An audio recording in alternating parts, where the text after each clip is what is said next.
Hello, I'm Portia Parker Griffin, and I want to welcome you to the Career 101 podcast, a place for ambitious professionals and seasoned executives who want an edge in their career. We're talking about all of the things you were never taught or told when it comes to career growth, development, and change. Now, let's get into it. Today, we are talking about LinkedIn. Is LinkedIn Premium worth it? With Kevin D. Turner. Kevin D. Turner is managing partner of TNT Brand Strategist, a technology and business-focused organizational and personal brand builder with deep expertise in visioneering, communications, culture building, and creating disruptive advantages. He has successfully pulled off 5 evolutions in his career, transitioning from Fortune 50 sales and marketing management to venture capital to public and private turnarounds, leading an international nonprofit, and turning a side gig into a 13-year successful business. Kevin's passion for talent development and cultivating high-performance teams globally while profitably managing branding and growing organizations has contributed to his career success. Hi, Kevin. How are you today? Portia, fantastic. And I appreciate you having me here today. I'm excited. And that was the best I've ever heard, my intro. So fantastic. I love that. Thank you. I like to roll out the red carpet when I can for our guest, Kevin. And you have a really interesting background that we're going to dig into today. And we're thrilled to have you with us to discuss if LinkedIn Premium is worth it. But first, we want to know a little more about you. So tell me about 7-year-old Kevin. 7-year-old Kevin, he grew up moving in different countries and different states. So that was my childhood. My father is English, my mother is Irish, proof that can actually work, but they had to leave and come to America, right? My experience at 7 years old was really about being new to the area, right? Not knowing that many people. And how do you then figure out how do you get to know people? It's easier when we're kids, right? You can actually walk up to somebody and say, hey, you want to be friends? Mm-hmm. Do that. And it worked. Now you do that, people run away from you. But it was just figuring out that you could do that. That's acceptable. Then some people will say, no, I don't want to be your friend. Blow it off. And I learned some people say, yeah, I want to be your friend. And things happen from there. So I think very early on that 7-year-old Kevin understood a little bit about networking in that sense. I didn't know what it was called. I'm still not so sure. It was natural and it worked for me. So that's who I was. Very artistic, creative, not as sports driven as a guy. So that makes you a little unusual. And I had a passion for the outdoors. So that was who I was as a kid, and also loved music. My parents instilled both art and music into us. And so we would wake up in the morning. My dad had these really big German Wharfdale speakers that looked like you were throwing a concert. These things were so big. And he would put on things like Good Day Sunshine or something from the Beatles, right? Uh-huh. Just blasting so hard it would rattle things off the shelf in your room. And that's how the day started. And he would cook a big English breakfast. They would feed us well. And back then, what you would do as parents is you got them up early, got them charged up, you fed them, and then you kicked them outside. And you said, be home before the street lights come on. Mm-hmm. That was it. And that's how you raised kids, right? We were, I'd say, free range children, right? Mm-hmm. We learned a lot. We stuck together. We took care of each other. We adventured all the time. We weren't afraid of too much. And we had to learn to communicate really well because of that environment. And I always feel a little bad because I raised my kids. They didn't quite have that same experience in the sense of get out there and go adventure, right? Too much of this, the digital thumbs going, and there's all sorts of adventures you can have there. Some good, some bad. I just wish they'd had a little more of that kind of free range childhood. So that was me. Yeah. So what was your first job, Kevin? Oh, first job, probably newspaper delivery as a kid. Mm-hmm. Loved it and hated it. Loved the money, right? hated the wake up hours. And I actually enjoyed a lot of the people that you would throw the paper to.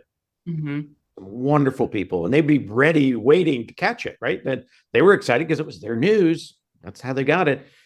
And then there were the other people who were never happy, right? It never landed where it was supposed to go. You didn't bring it on time, even if you did, but you had to go with it. So it was a good learning lesson because you had to be up early, organized. You had to get all your papers. You had to know who's who. You also had to know who wasn't paying. So you throw them a paper, because if you kept throwing them a paper, then you don't get paid. You actually pay for that paper as a paper boy or paper kid. I don't know what you'd call it. But to me, it was just an incredible experience. Now, I only did it for probably 2 summers. Yeah, couldn't do it during the school year, but I would do it again if I was a kid again. Yeah. Tell us about some highlights or pivotal moments in your career before you started the business that you have now. My career has been all pivots. You got a little background on me. Some of those pivots were forced upon me, and some were choices I made in the process. And both things became better after the pivot, right? But on each one of them, it was about understanding, what did I not like about where I came from? What do I want now to do that's going to make me excited, happy, and that I know I can contribute to? And then figuring out, what skills do I bring forward to make that happen? And I went from very different things. When I first joined Sony Corporation, which was the first company, Fortune 50 company, I started as a retail sales associate, showing up, delivering brochures. Went from there into a marketing specialist, where I actually did 8mm events, like at the Plano Balloon Festival and things like that. We loaned out camcorders. Changed that whole market, went into sales, went into training, and went back into kind of sales management. Left Sony, the regular electronics lines, and went into the wireless industry for Sony with a Sony Qualcomm joint venture that ended up blowing up. They divorced each other as parent companies and sent us on the road. That was probably the first big pivot. That's when I went into venture capital. And what I did there is I found things I liked about what I was doing, especially in product design and doing things that the engineers were talking about. And then how do you create a business plan around that to make that function? That took me into venture capital.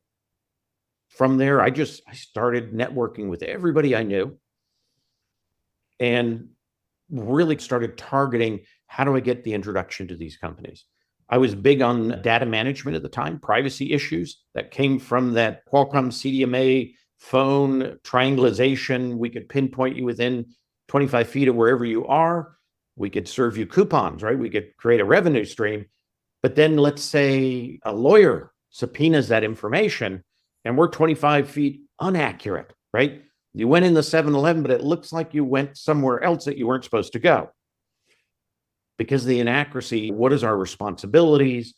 It got all into this data management. And that's what I approached the venture capital groups with, is how do you make data, respective data, right? Use of data in appropriate ways. How do you make that a competitive advantage? Because consumers want you to take care of their data. A little ahead of time, I always say turn of the century, a lot of people weren't thinking about it. But from there, I got to meet most of the data commissioners around the world. I got to do presentations in Hong Kong and United Arab Emirates and Belgium, and really work through that process of getting people to understand that advantage to their organization. From venture capital, the individual who actually owned the group, it was worth 600 million. He decided he just wanted to retire. And so he said, you know what, tell me what you want to do and I'll help you, but we're going to close the venture capital down. And he was a handshake person, right? He made a deal by a handshake. That's how he got his whole venture capital group built to 600 million. It was all on handshakes, no contracts.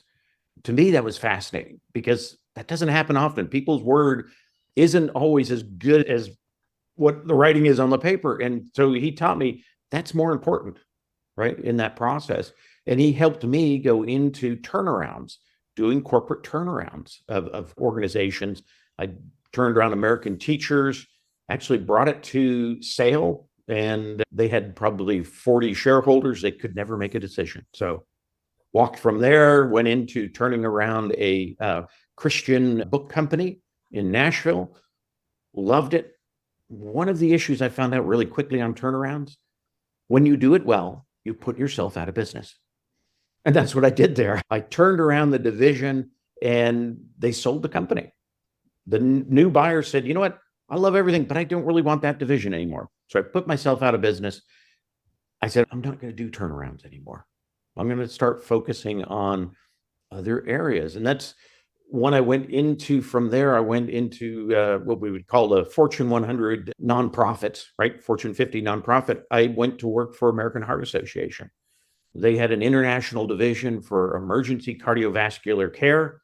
What does a guy who did electronics at the beginning and marketing know about cardiovascular care? Nothing. But I understood people, I understood publishing, I understood international cultures, how business is done differently. And so I was able to bring that in. And I took American Heart Association from being accidentally outside of the US, because people would come to the US, they would get their certifications, they would go back to their country with a stack of books, they'd start reprinting the books, they would change the science, and they would issue their own cards. They almost lost their brand outside of the US. So my job was to gain control of that. And so I set up offices in Hong Kong, United Arab Emirates, in Belgium, in Puerto Rico, all, and then hired people all to kind of service everything outside the US. And so we went from probably about 30 countries by accident into 140 countries on purpose, bringing back revenue, which I always loved, because nonprofit never calls it profit, right? They call it surplus. It's the same thing, especially because what I had was not committed. It was not only surplus, but leadership could do whatever they wanted with it, because it wasn't based on the components of American Heart Association, which has different groups within the United States that all had a input and said, I want X amount of that. This was something brand new. So just an incredible opportunity. But what I found there, and this happens to me often, I get totally into what I do. I was traveling 85% of my month, trying to raise a family, have a relationship. On the opposite side of the clock, one weekend a month, you're home, and all you want to do is sleep, and all they want to do is play. I said, can't keep doing this. And basically put the brakes on and sat with my wife and said, what do you want to do? What would be fun to do? And for years, I'd always helped people with LinkedIn. And I used to do, during this time frame, I used to do seminars. Sometimes it'd be 600 people in a group, sometimes it'd be 5. And we'd be teaching them how to get their next job by pulling their branding together and then utilizing LinkedIn as the platform to get them there, right? To get them recognized, to make introductions that they needed, to network into opportunities. And that was a natural. My wife is a writer, and she's got a business background, board level background, and we enjoy people. We enjoy helping people. So we said, you know what, let's get together and let's work on everybody's personal branding. And we also do organizational branding. But it was really about that, because what we looked at when we saw things like resumes and bios and LinkedIn, and people were just taking chunks of information, throwing it in there, jamming it in, what I call personal blanding, right? Where you throw whatever you can in there and you figure they'll figure it out. They'll pick out my good stuff. Nobody does. If it's not focused, right? If it's not refined, if I don't know immediately what Portia does, I'm not going to move forward, because if I have to sort through and figure it out, that's not my time. I want something that's packaged right so I can move them forward to an opportunity. And that's how we got into it. And we're loving it because we get to work together, and 2 different sides of the writing style. Wife's a little more traditional, a little more structured, a little more dramatic. I'm a little more dramatic, a little more marketing, a little more bam in your face.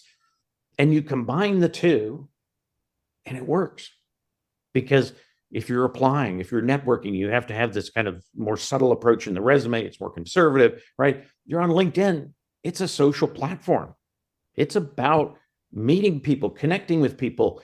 And if you put your resume out there, like most people do on LinkedIn, it's dry, it's dull. It's like being the insurance salesman at a party, right? Hopefully I don't offend anybody, but as soon as you say it, they're like, that's how people were putting themselves out there, and that's how they were branding themselves. And so that became the new business. And we've been doing that for over 13 years. We absolutely love it. We're one of LinkedIn's highest rated service providers. So believe it or not, LinkedIn has a lead program. If you run your own small business, you can join service providers and they'll give you the opportunity to compete for leads on LinkedIn. When somebody comes in and says, I need this, then 5 people get to give a proposal. And that individual may talk to one, may talk to all, may blow them all off, whatever it is, but you've got a chance. Right. And so that became the basis builder of that business. And we haven't looked back. We love it. It allows us much more flexibility. We could be at the beach, right? Working on LinkedIn, working on resumes or bios or anything else. And it doesn't really matter. So we can enjoy ourselves. We can get out, do things that we couldn't do before. And we have that flexibility. And I love that. And I'm one of these that I throw myself all in. I heard a lot of interesting things in your background, but I think I zeroed in on the networking and the data management aspect of it, of course, with the branding. And when I think about all of those things, LinkedIn just falls in line with all of those. So you definitely, I'm sure, just found and navigated to the place where you really needed to be, Kevin.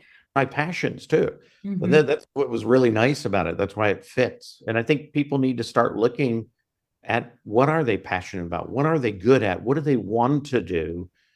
And start focusing themselves to get there. Right. And that's a nice thing about LinkedIn. That opportunity exists on LinkedIn to take where you are and to decide where you want to be and then fill that gap in so you can get there. And whether that's through networking or through upskilling or whatever it might be, becoming a thought leader in an area, it's a platform that allows you to do that, where that was much more difficult before LinkedIn came around. So we've discussed LinkedIn on the podcast before, back in episode 11, when we talked about how to network on LinkedIn. You've mentioned that the value of LinkedIn depends on a person's goals. Tell us more about that. Absolutely. I look at LinkedIn, first of all, as a microcosm of the world, right? Whatever you want to find, you can find it on LinkedIn. Whatever you need to accomplish, you can accomplish it on LinkedIn. Anybody who tells you there's one way to do it isn't really thinking about the fact that it is that microcosm of the real world. There's a lot of different ways you can do things. There's always best practices, right? Things that work better. And I always tell people, if it works on the outside, it's going to work on the inside. If people don't like spam, don't go spamming them in LinkedIn. If people don't like to be stalked, don't go stalking them on LinkedIn. If people like to be gifted things, rewarded, complimented, these kind of things, those work within LinkedIn. And so I just tell people, take that perspective. And I'm a firm believer that networking always beats not working. And that is whether you've got a job or not, if you continually network, opportunities are always going to come to you. And people forget that. Sometimes they get comfortable, right? I like what I'm doing. It's great. And I could do this forever. And they get comfortable and they stop networking. They stop helping other people. They stop talking to people. And all of a sudden the company says, you know what? We're a company. We just did the books and you got to go. And then they're in this position where they're like, wait a minute, I haven't done this in years. I don't know anybody anymore. That's because they stopped that networking component. Had they kept that going, an opportunity probably would have picked them up before they were left in that situation.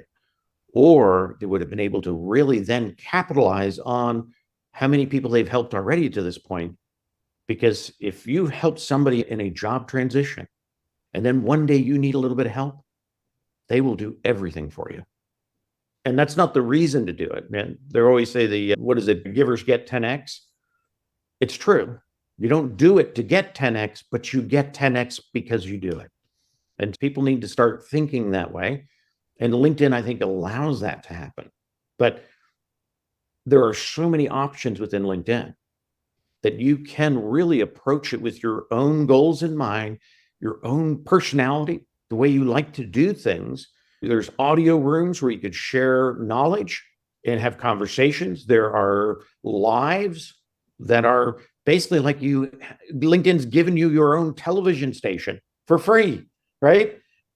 That's amazing. You can do that. Or if you just like to write about things and post, or maybe it's just comments, or maybe it's likes, or maybe it's behind the scenes, it's DMs, helping people, giving people information, but get active on LinkedIn. Just find out which piece works best for you and know that there isn't a formula. People always try to tell you there's a formula on LinkedIn. Do this, do that, follow this algorithm. It's a little bit ridiculous. If you are following what people tell you is the algorithm of LinkedIn, they're basically studying the past, because the only way you can tell them you're looking at what it used to do, is algorithms are continuously evolving, right? So if I study and say, oh, this is what the algorithm does, that doesn't mean it's going to do it today or tomorrow or next week. Just go out and figure out what works for you. And the people that will want to associate with you will find you, and the momentum will build. And that's best route for anybody. If you're chasing these little get rich quick schemes on LinkedIn, they don't work except for the person selling them. You said a lot of great things there, Kevin. One thing I zeroed in on was networking always beats not working. I think that is an important note for people to remember. We have had a lot of clients in a similar position to what you mentioned. They just said, hey, haven't looked at LinkedIn in 3 years, until they got laid off or until something happens at the company and then they want to start looking for a job. So staying active on LinkedIn continuously can definitely benefit people more than I think a lot of people even realize. And I think people shy away from it because there was a stigma. If you were on LinkedIn, you're looking for work. So if you're employed, people are like, I can't look like I'm looking for work. That's the old LinkedIn. LinkedIn started as what's going to be the world's largest database of resumes. That was LinkedIn. And its business model was selling to recruiters. That was LinkedIn. That was the original purpose of the business. But they brought the networking components in, and they developed it to a point now where that's a smaller piece. It's almost, you're not in business if you're not on LinkedIn now. So has nothing to do with anybody having any other perception. And most people will find if they get on LinkedIn, their boss is on LinkedIn. Customers are on LinkedIn, right? Their potential customers or new bosses or whatever you want to say, they're on LinkedIn. They're all there, and they're all experimenting with this new system, right? It's not really that new. It's almost 20 years, but they're all getting comfortable with it. You have an advantage if you can get in there and help them become more comfortable. There are very few places in this world that you can talk directly to CEOs of companies, but you can on LinkedIn. You can comment, you can add value to their conversation, you can invite them to connect. Whereas if you tried that any other way, really dead ends, and they call the security guard, right? Take them off campus. You're right. That's a huge opportunity for people. And I think that a lot of people really have only realized that in the last few years, how LinkedIn's not just for when you need a job, but for all of those other instances that you mentioned. I also zeroed in on when you mentioned that there isn't a formula on LinkedIn. And to your point, I always see people selling the LinkedIn formula, beat the algorithm kind of stuff. So I thought that's a very interesting viewpoint to have, and I want to dig in more there. But in your opinion, what are some of the most useful features on LinkedIn? The Career 101 podcast is brought to you by Fly High Coaching, where we help our clients soar to their full potential. More and more professionals and executives are setting out to achieve their career goals. But without the right support, it can be difficult, if not impossible. Whether you need career coaching, interview coaching, or a professional resume, we're here to help. Check us out on our website, fly-highcoaching.com. I think some of the most useful features on LinkedIn, I think it starts with building a network, right? you can stay in contact with that network as you build it. And you think about it, in the past, I had global experience. I can go on LinkedIn now, today, and I can see people in India, in South Africa, in Puerto Rico. I can see them every day, right? My connectivity level is incredible because they're all there, because they're in my feed, because I'm following them. To me, that's the greatest feature, is the fact that it's 24/7, it's fully connected. Even if they post at night because they're on the other side of the world, you're going to read it the next day, but you're connected with them. To me, getting in there and understanding that piece, that's the core of LinkedIn. Features that help that, I'm big on posting. It doesn't start out easy, right? It starts out slow. You might do many posts and nobody says anything. It's quiet, right? And then it will start to build. People will start to comment, and that momentum builds. And what is interesting about that, on LinkedIn, if you are adding content to LinkedIn, you're in a very small group. It's less than 10% of people on LinkedIn add content. LinkedIn is this huge database, right? It's now over 1 billion profiles. All of those are resumes in their own sense, right? A lot of data in there. LinkedIn's business, it's a $17 billion company. 65% of LinkedIn's business comes from selling members to other members. Technically on LinkedIn, we're actually the product, not the customer. Mhm. And so if that's the majority of the business, if you can become the perfect product, LinkedIn promotes you, right?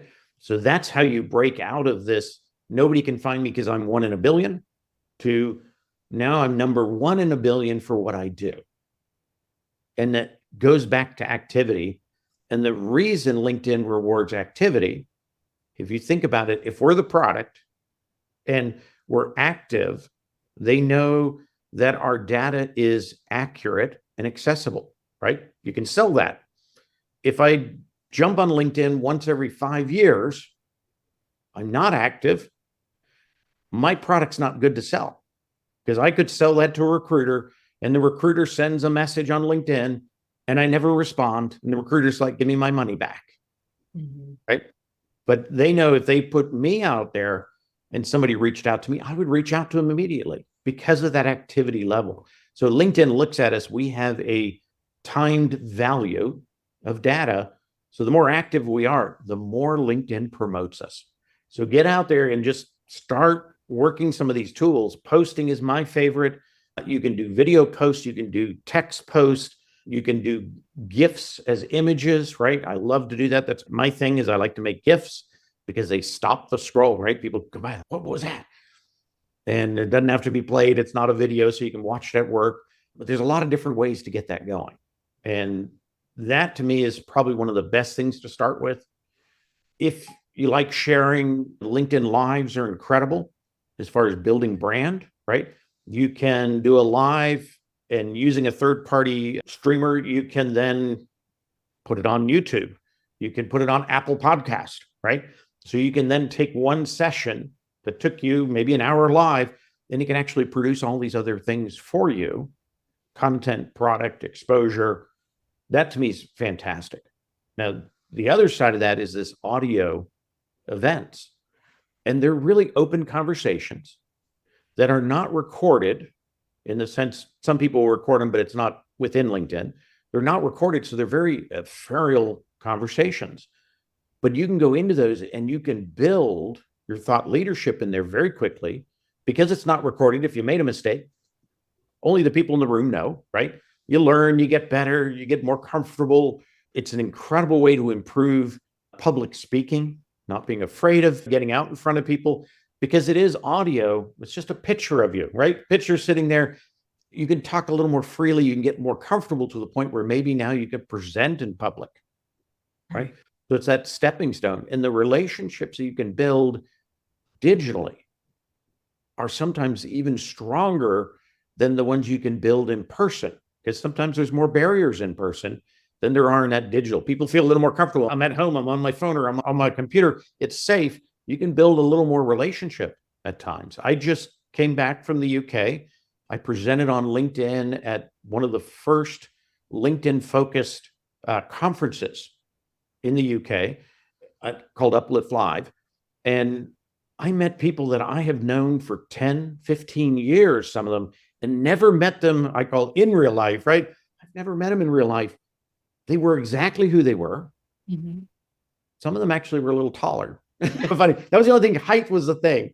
But everything else was perfect, exactly as they are on LinkedIn. Their personality came through. I knew who they were.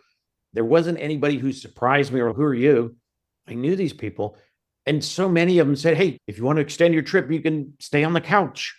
You can come to our place. You can go down to the lake with us. There was that connectivity, all based on this digital relationship, which you can create on LinkedIn doing these kind of things. And that was proof in that sense. We had people coming from all over the world just to get together to meet everybody they've known digitally for so long. That is great. So, Kevin, the most common question I get from clients is LinkedIn Premium worth it? How would you answer that question? And that's a big question because obviously there's money involved, right? There are things that you can do on Premium that you can't in Basic. But overall, a basic membership on LinkedIn will give you the ability to do these networking things, to do things like lives, to do things like audio rooms, to post, to build, to kind of do those things. Now, in the last year, LinkedIn has put some restrictions on the free accounts, which they never did before. Pretty much if you got in, you had a pretty good full use of LinkedIn. Now they've limited things like personal invites. If you want to send somebody an invitation, you can't send more than 5 a month where you actually say something in them, right? Those are your best connections. So they've limited that now for the free account. They've done the same thing within groups. If you joined a group, you used to be able to network within that group, even at people who are technically outside of your network. Now LinkedIn has put limits there as well. So what they did is they took away that some of the networking opportunity. And in one way, they made Premium a better value. But I don't like that's how they built value in Premium, right? For a piece of it. They've done a lot of really great things in the last year that I think have really built a lot more value in Premium. But they were by adding things to Premium as opposed to taking them away for free, right? So I like that approach much better. And to me, if you are maximizing everything that you're getting with the free account, what I call freemium, the basic, right? If you're maximizing that and you want more, you're running into those restrictions, you're not getting access to where you need to be, then that's the time to look at Premium, right? And Premium fits into 2 forms. You've got a basic Premium. It's normally called Job Seeker Premium, or it's called LinkedIn Learning Premium. And it's a light version of Business Premium. You have less search filters. You have less in-mails. The regular Business Premium, I think you get 15 a month. Those are mails you can send to anybody, and they hopefully will respond. I think they're more like spam now. And the basic premiums, you get 5. I don't use mine. I've been a premium member since I think 2013, 2014, somewhere in there. I never use mine. They accumulate for 3 months and then they fall off, and mine always go away. I don't use them because to me, in-mail has become kind of spam, right? If I get an in-mail, I know it's a pitch, right? And so that part of Premium dropped in value. Whereas a couple of years ago, you could use in-mails and they were a great way to reach out. Now, I don't know if you realize how LinkedIn is built, or most people don't. And that is, it's built on the model of 6 degrees of separation. Within 6 handshakes, you can meet anybody in the world. And that's why LinkedIn cuts you off at 3. So they can sell you to the other 3, right? Or sell the other 3 to you. Again, we're the product. That's how it works. And Premium gets you closer into those other components. That's basically what you're paying to get into. Now, the other piece that if you're trying to build a network and you are searching for people to connect to, right? If you've got basic, they'll let you search 100 profiles, and then they're going to say you're restricted of searching anymore. If you've got this kind of basic premium, the job seeker, the LinkedIn Learning, they're going to let you do 500. If you've got business premium, you can look at as many profiles as you want that month. Doesn't matter. So if you're really looking at, I need to go out there and I need to find people to connect to, that's where business premium has a great value, right? They still won't respond to emails, but you can find the right people. And from there, you can do what I call it follow first, right? You go to their profile, you follow them, you ring their bell so you'll get their content, hopefully in your feed, right? And then you start commenting, building the relationship. Then you invite them. And that's how you build a strong network that's focused. Premium will help you do that. Now, there are other features within Premium. One of them that I really like is who's viewed my profile, right? If I'm a basic account, there was a time where you could see the last 4. Now it's all gone. On Premium, you can see the last 90 days of everybody who's come to visit your profile. What you can do with that is when you're going in there and you're like, oh, this person's interesting, this person's interesting. Oh, there's a recruiter I'd like to talk to. You can reach back to them. You can say, I noticed you were checking out my profile. Is there anything I can help you with? Start the conversation, right? It is a warm introduction. They basically have left their digital business card on your desk. And if you're ignoring it, you're wasting a lot of opportunity, right? You don't have to respond to them all, but respond to the ones that you find fascinating so that, who's viewed my profile, that's a great premium opportunity. And so again, if you're building network, I think Premium has good value there. Another component of Premium is LinkedIn Learning. So any of the premiums, you get an all-you-can-eat LinkedIn Learning. So let's say you're looking to do that pivot and you've got this kind of skill set and you need a few more components, right? If you've got Premium, you've already paid for all this coursework that's available with some of the most incredible experts in the world are doing it. They get paid, right? So they're happy. You've already paid. So you can go in there and it's an all-you-can-eat buffet. And you can get certificates from LinkedIn. You can even get them from Microsoft. There's a whole bunch of stuff that you can qualify through that process. And then it adds that skill to your profile. It adds a certificate to your profile. Recruiters see that. That's how you close the gap for a pivot. To me, that is an incredible opportunity within Premium. Open profile, I'm starting to think it's not such a smart thing. And that basically when you turn on open profile, it means anybody within LinkedIn can contact you.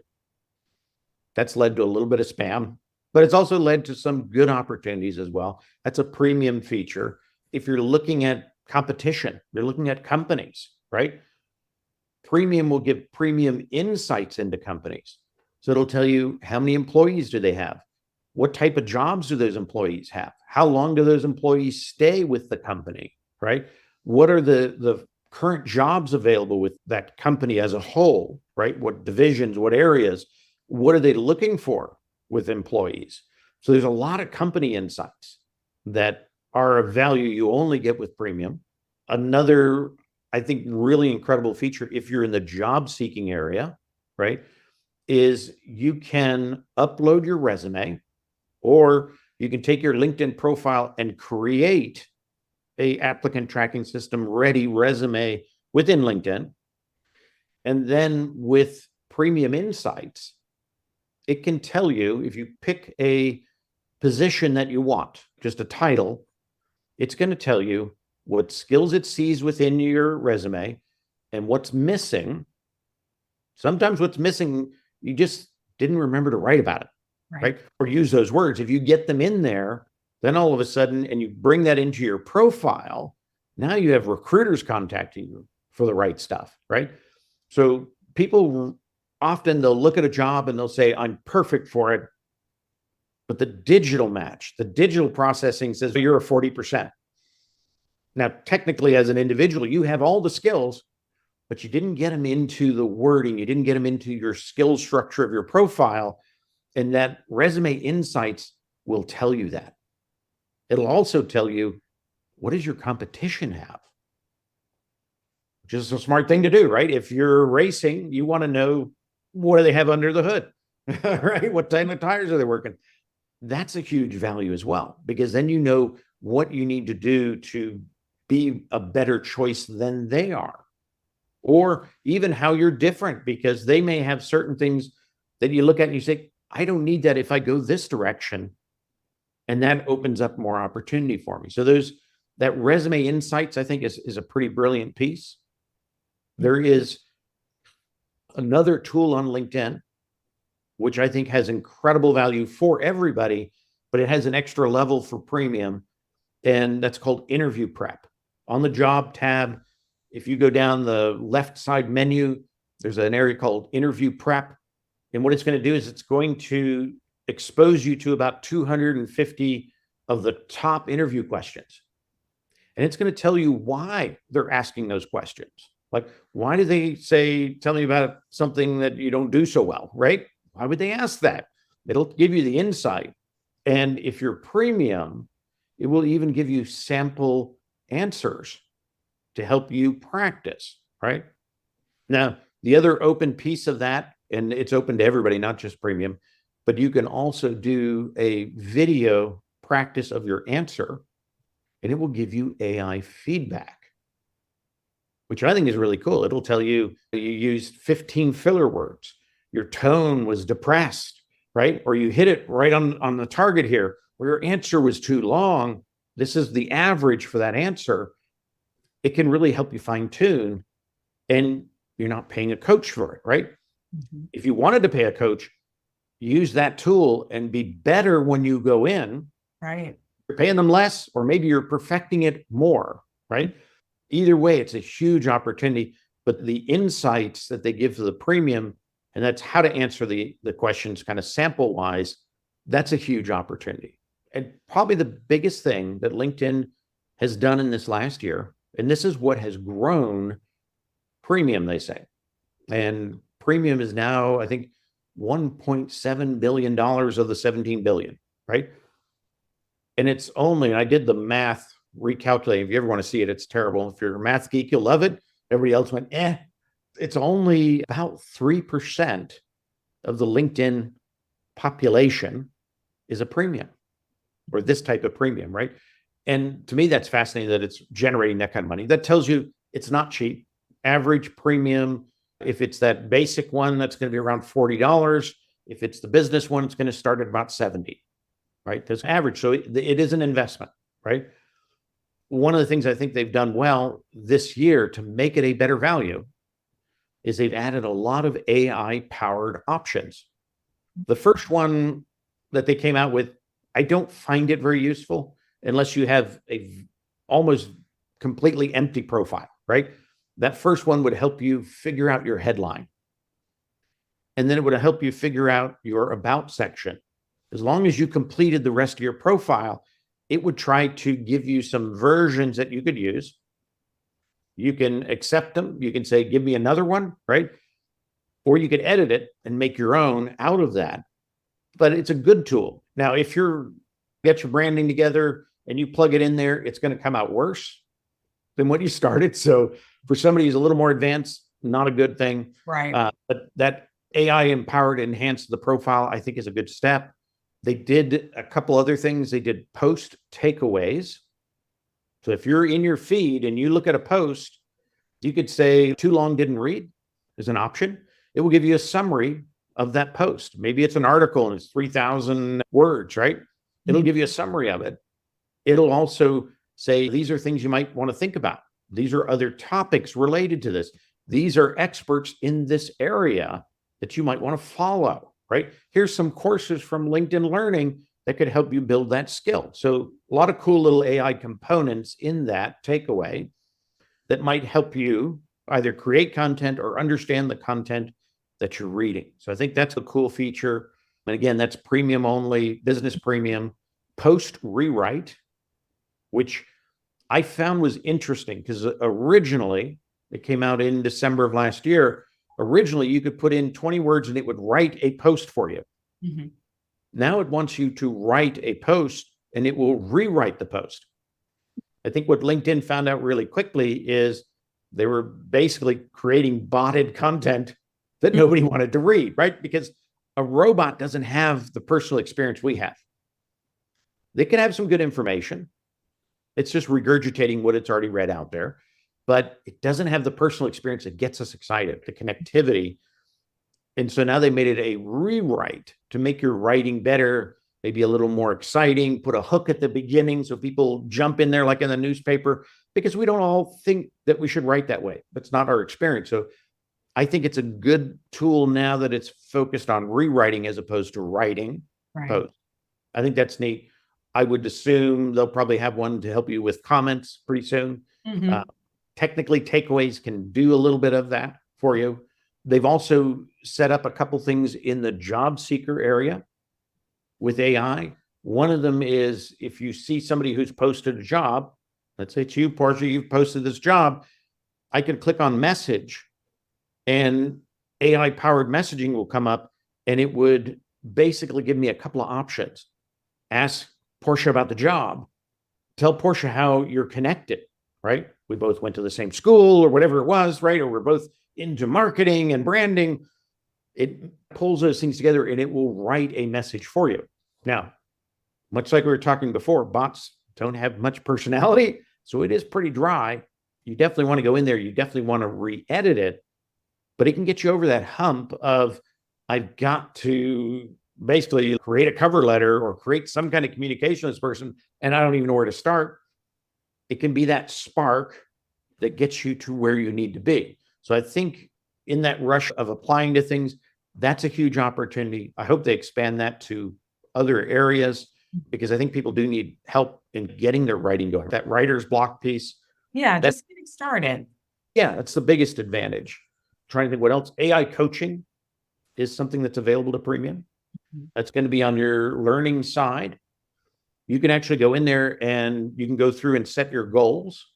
What do you want to accomplish, right? In your career on LinkedIn, it's going to suggest skill sets maybe that you're missing that you could create the gap filler in that process.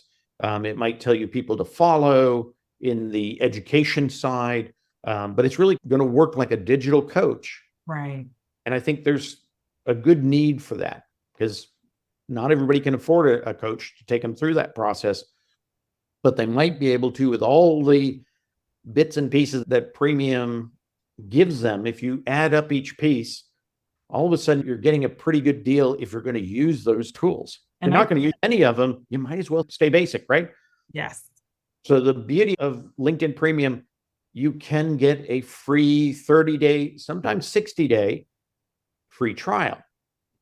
The 30 days, anytime you go there, they're going to offer it to you. If you walk away a couple of times, they'll usually come back with a 60-day one, right? They want to be more enticing. So you walk away from the sale each time, you just leave the form unfilled. You almost get there. You almost give the credit card, right? And you walk away. That gets them to come back. The other way is other premium members, a couple of times a year, they usually get 10 gifts where they can give out 60-day premium trials. Now, they will ask for a credit card or a debit card to set that trial up.